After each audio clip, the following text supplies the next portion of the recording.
Hello, everybody. It's Paul Nison with Torah Life Ministries. Thank you for joining me, and we are going to read more scriptures. We are up to Job chapter 21. But before we do that, we're going to open up in prayer here in Deuteronomy 6:4-9. Shema Yisrael, Yahweh Eloheinu, Yahweh Echad, Baruch Shem Kivo, Mahu Tov, Leolam Vaed. Hear, O Israel, Yahweh is our Elohim. Yahweh is one. Blessed is the name of his glorious kingdom for all eternity. And you shall love Yahweh your Elohim with all your heart, with all your soul, and with all your might. And have these words which I command you this day be upon your heart. And you shall teach them diligently to your children. And speak of them when you sit in your house, when you walk by the way, when you retire, and when you rise. And you shall bind them for a sign upon your hand, and let them be frontlets between your eyes. And you shall write them on the doorposts of your house and upon your gates. Amen. Amen. So we are reading in chapter 1 of the book of Job. Now, before we get to this, it's been made to my attention that when I read chapter 19, I missed the last 3 verses. And I am dedicated to read every single verse of the scriptures. So we're going to go back to chapter 19 and read verses 27, 28, and 29. It says, I will see him for myself. Yes, I will see him with my own eyes. I am overwhelmed at the thought.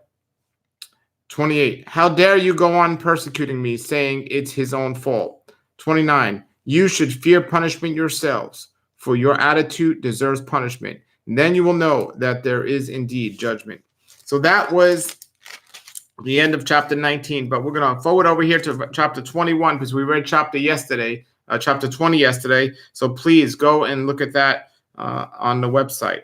So in this chapter 21, we see Job's 7th speech, a respond to his friend Zophar. And it's a response. And it says in a note here, Job refuted Zophar's idea that evil people never experience wealth and happiness, pointing out that in the real world, the wicked do indeed prosper. See Psalm 73 for more on the apparent prosperity of evil people. Yahweh does as he wills to individuals, and people cannot use their circumstances to measure their own goodness or Yahweh's. They are sometimes, but not always, related. Success to Job's friends was based on outward performance. Success to Yahweh, however, is based on a person's heart. Amen. Amen.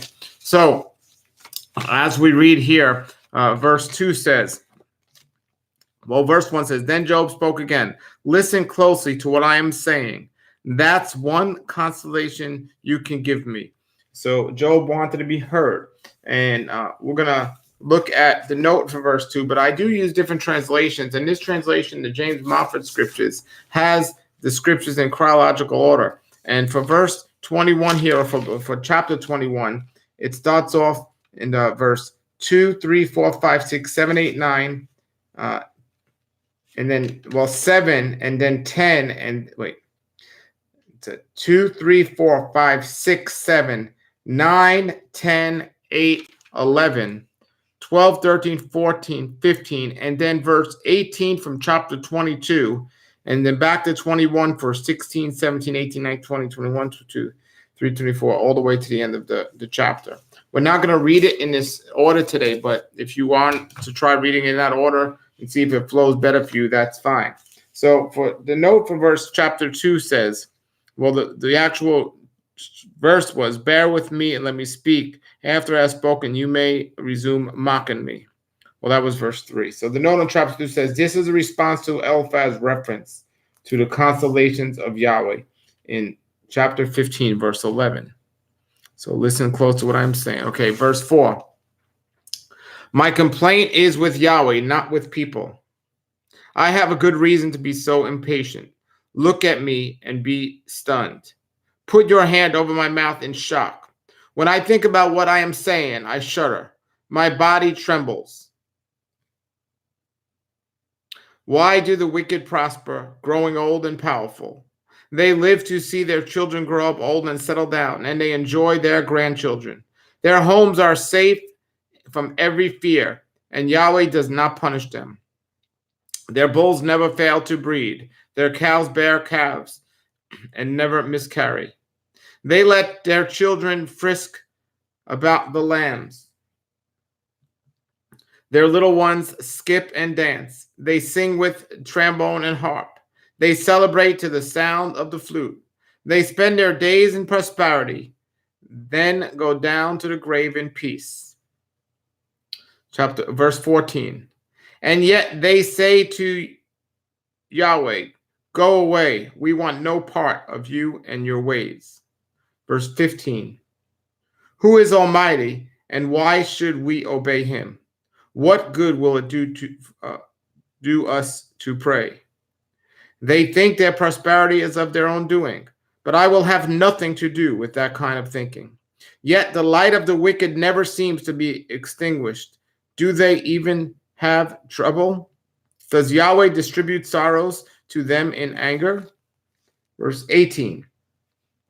Are they driven before the wind like straw? Are they carried away by the storm like chaff? Not at all. Well, you say, at least Yahweh will punish my children, but I say he should punish the ones who sin, so that they understand his judgment. Let them see their destruction with their own eyes. Let them drink deeply of anger of the Almighty, for they will not care what happens to their family after they are dead. Verse 22, but who can teach a lesson to Yahweh, since he judges even the most powerful? And the note here for verse 22 says, although baffled by the reasons for his suffering, Job affirmed Yahweh's superiority, understanding by asking, who can teach a lesson to Yahweh? The way you respond to your personal struggles shows your attitude towards Yahweh. Rather than becoming angry with Yahweh, continue to trust him no matter what your circumstances may be. Although it sometimes is difficult to see, Yahweh is in control. We must commit ourselves to him so we will not resent his timing. Amen. Amen. And that was verse 22. We continue reading verse 23. One person dies in prosperity, completely comfortable and secure, the picture of good health, vigorous and fit. Another person dies in bitter poverty, never having tasted the good life. And it says here in the note in the One New Man Bible, the milk and the marrow speak of being young and vigorous. So was that for verse 24? Let's see, verse 24 reads,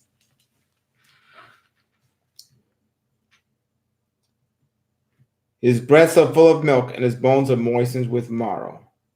So in verse 23, in the Masoretic text, is one dies in full strength, just like we have read.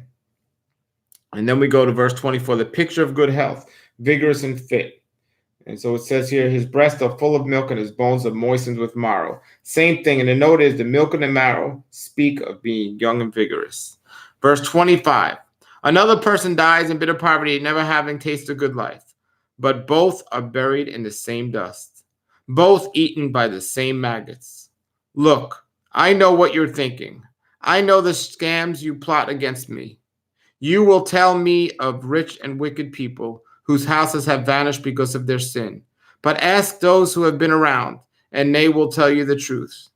Evil people are spared in times of calamity and are allowed to escape disaster. No one criticizes them openly or pays them back for what they have done. When they are carried to the grave, an honor guard keeps watch at their tomb. A great funeral procession goes to the ceremony. Many pay their respects as the body is laid to rest, and the earth gives sweet response. How can your empty clicks comfort me? All your explanations are lies. And the note here closing this says, if wicked people become wealthy despite of their sin, why should we try to be good?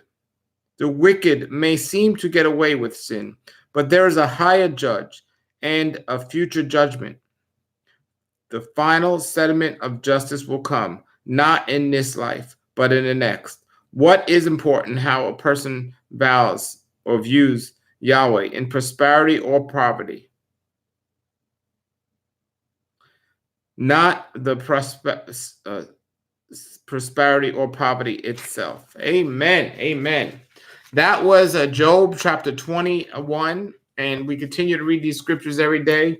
We are now doing the Aaronic benediction in closing this morning, and this is found in Numbers 6:24 to 26.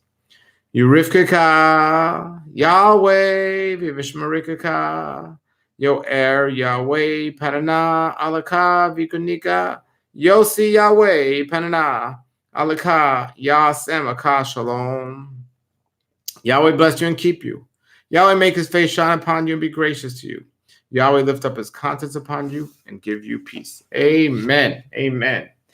All right, everybody. Thank you for watching. Remember, pray, praise, proclaim, read and repent, and submit. Have a blessed day out there today, everybody. Yahweh be with you, and shalom, shalom.